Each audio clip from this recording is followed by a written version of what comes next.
In fact, I cannot be the only person that was watching this particular scene and I was like, calm down, sir. Sir, please calm down. It's not real life. Take it easy. What's up, good life family, and welcome back to the YouTube channel. It is I, your girl Mimi CK, with another awesome and amazing movie review for you today. I'm doing the voiceover for this particular video because I had a microphone trouble. I had a microphone issue and I realized late. So please, you all have to make do with a voiceover for today. Let's get into the review of this particular movie, Hearts in Between, showing on 3TV here on YouTube. The movie Hearts in Between follows the story of Amarachi, who is a poor village girl who, as a result of some unfortunate incidents, had to leave her village for Lagos in search of greener pastures. While in Lagos, Amarachi has to hustle and endure through much suffering in a quest to get a better life and future for herself.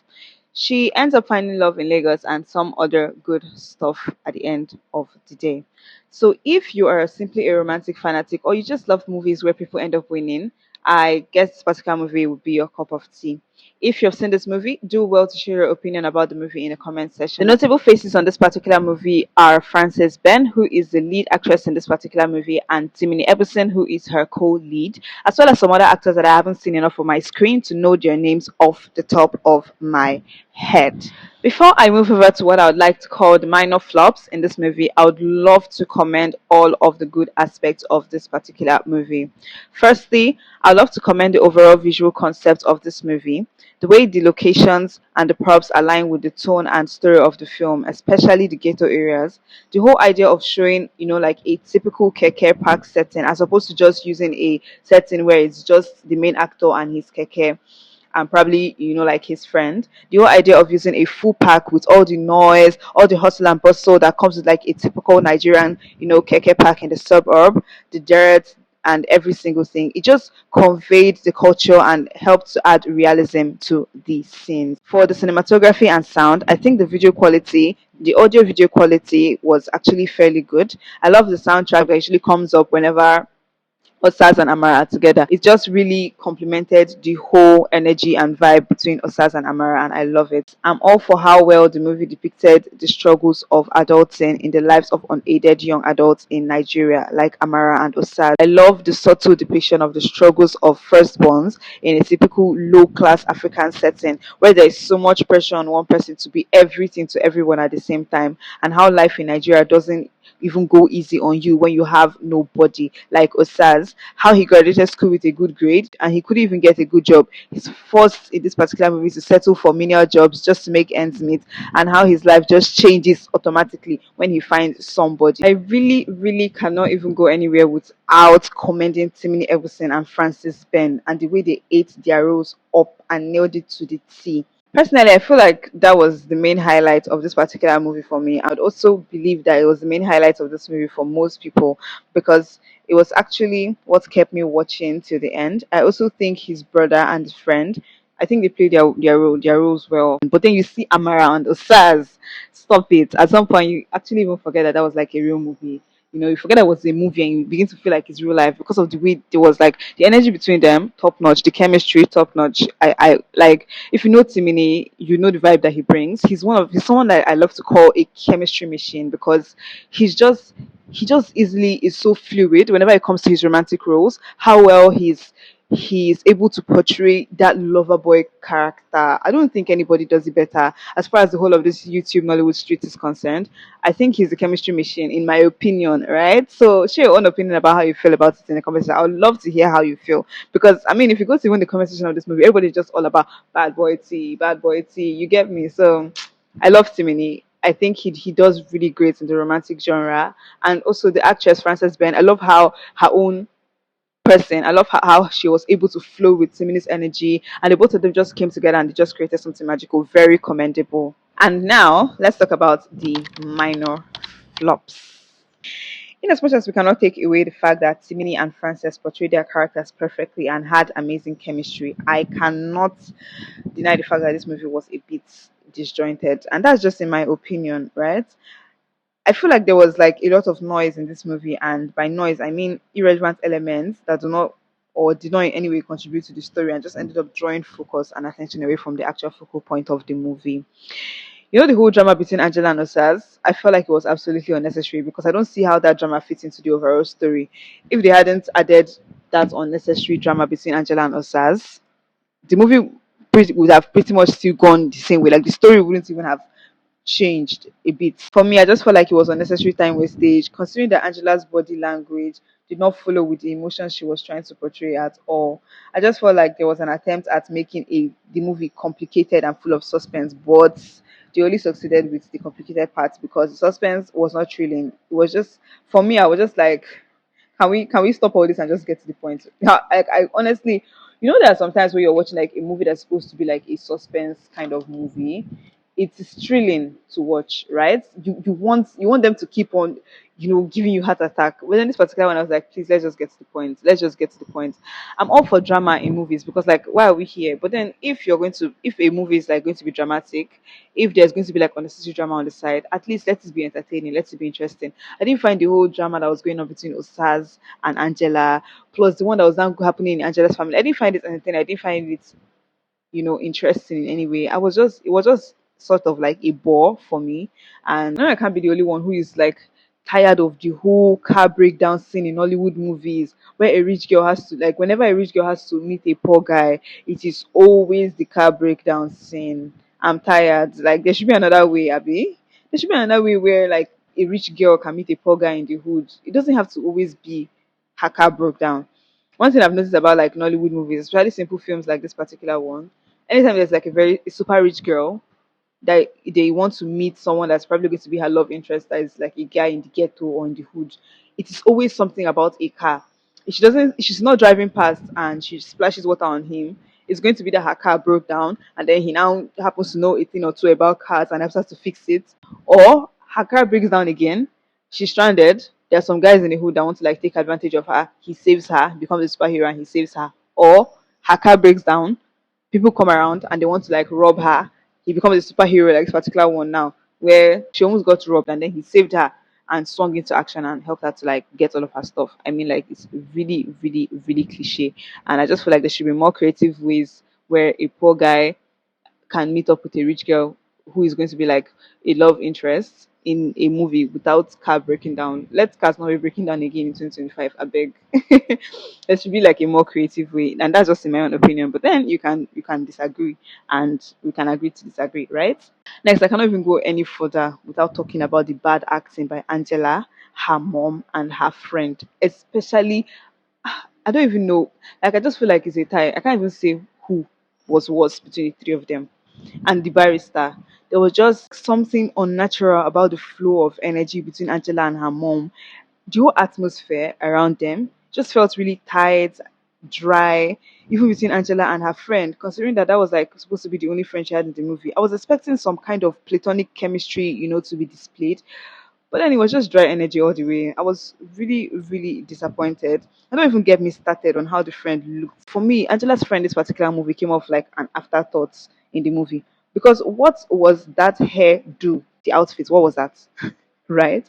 The first time she popped up on my screen, I was like, when I saw her hair, and then the dress she wore, and then the pair of shoes, I was like, you could not do this girl well at all. Do you know the impression I had? It was just like this particular girl. She was not part of the original plan in this movie, right? She wasn't part of the original plan because even from like the kind of dry lines they gave her, so boring.